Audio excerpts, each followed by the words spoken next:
Hi, I'm Cameron, and I don't just read comics, I love them. Welcome back to another episode of Cameron Reads Comics.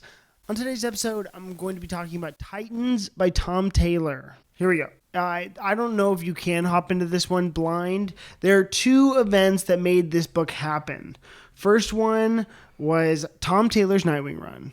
At the time that this came released, that was around issue 100. It was the hard launch of the Titans moving to Bloodhaven.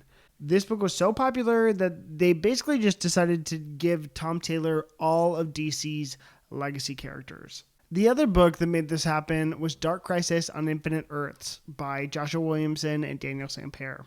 This book makes the Titans the premier DC superhero team, while the Justice League, after this event, goes on hiatus. I actually have a video about both those runs coming out, if they're not already out, so go check them out. The Titans roster in this run is Nightwing, Donna Troy, Tempest, Aqualad, Beast Boy, Cyborg, Starfire, and Wally West Flash. And I didn't write her down, but Raven is also a part of this team.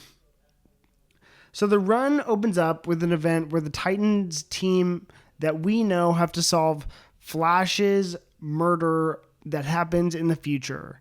It's really well done. It's probably one of my favorite arcs of this whole run. Again, this run was made so that the Titans would be the premier DC superhero team. They said, we're going to take a break on the Justice League and we're going to lean into our legacy characters because the Nightwing run was going so well.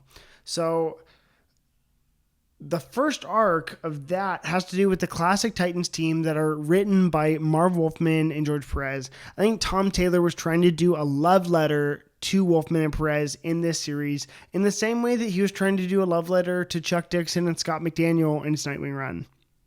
That's the first arc.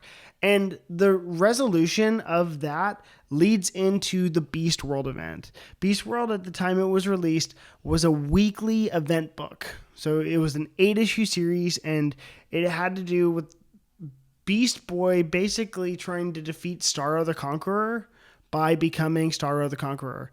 And that leads into him accidentally taking over the DC universe, and then all of the characters, like once the Beast Boy Starro thing gets on their face, they turn into animals. And so it's the Titans got to figure out how to resolve that. It's actually a really great event. I didn't think I'd love it, but I loved it. It was a really great event. Tom Taylor emphasizes in this run the relationship between Beast Boy and Raven. I think that is the most central arc of this entire story, and it's definitely the dynamic that we explore the most of. I couldn't say there's too many arcs with the other characters as much as Raven and Beast Boy. They're just so in love, and Taylor said that he considers Beast Boy to be the beating heart of the team, and that's why he had to do something terrible to him. Raven, and then the cool part too is that Beast World doesn't just happen. There's also mad ramifications. The next kind of arcs have to do with Raven responding to what happened in Beast World. And so let's go into the villains on this run. The first arc, it's Brother Blood. And it kind of asks the idea, what if Brother Blood became good? What if he was kind of like one of those telemarketer priests that you see on TV? And what kind of influence could he have? And what happens if Aqualad was influenced by him? What would that look like? It's that arc and the answers to those questions that lead into Beast World. So, spinning out of Beast World, you have this new villain, Dr. Hate. After Beast World, Raven puts on the Helmet of Hate, which is obviously not the Helmet of Fate, but it looks similar, and channels a new part of her demon self. And these parts go at war. That spins into a gnarly event with Trigon and the dark part of Raven's like demon self, which is the Dark Winged Queen.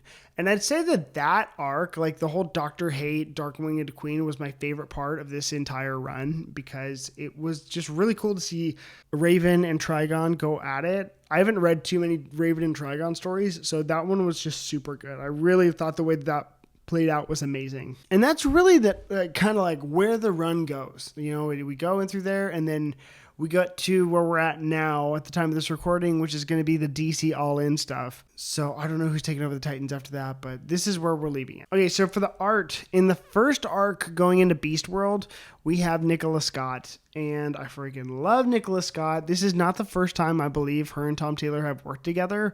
They were doing the Earth 2 New 52 series together, which is kind of like the New 52's take on the JSA, Justice Society of America, and the Golden Age characters.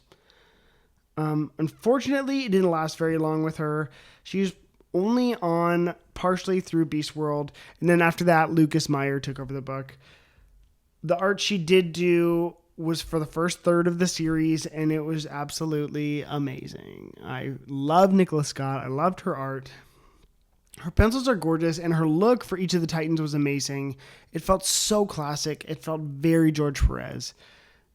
Like, it's low-key a bummer, and actually one of my least favorite things when to try and get the book, like to try and get us to pay for the books, they tell you it's going to be these two creators on a run, and then the artist only sticks around for one arc. Like, we got her for like 5 issues. I don't even think we got her for 6 issues, which really bugs me. But what are you going to do? Lucas Meyer takes over after that, and I don't think he was put in an easy spot following someone who is so lauded by fans.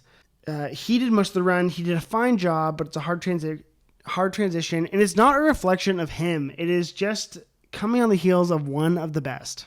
Also, that goes to say, he drew my favorite arc. He drew the Dark-Winged Queen. He did the Dr. Hate stuff.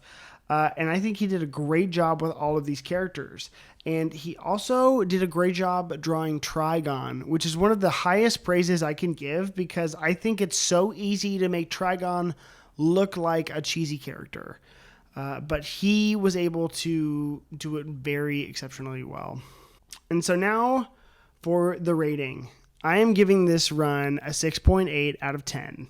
It's a fun run, and they were pitching it as something it could be. Like, the potential of this run never felt fully realized. I think we got there on Beast World. I think that was a great event. But the idea was to set up the Titans as a team that, like, one of the Justice League level teams that are competent enough to take care of the DC universe. And they did that in this big event.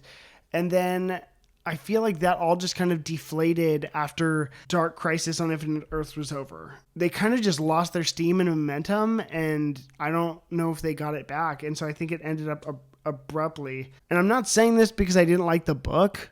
I'm saying this because I really liked the book, and I saw the potential in all of these characters, but I just don't feel like it was fully realized. But I do think it's worth picking up. Tom Taylor's a great writer, great legacy character, and everything that the book did was good. I had a great time reading this book, so I highly recommend it. Tell me what you thought if you did read it, and I think I might go read some more Titans after this. My name's Cameron. I don't just read comics. I love them. I'll see you next time.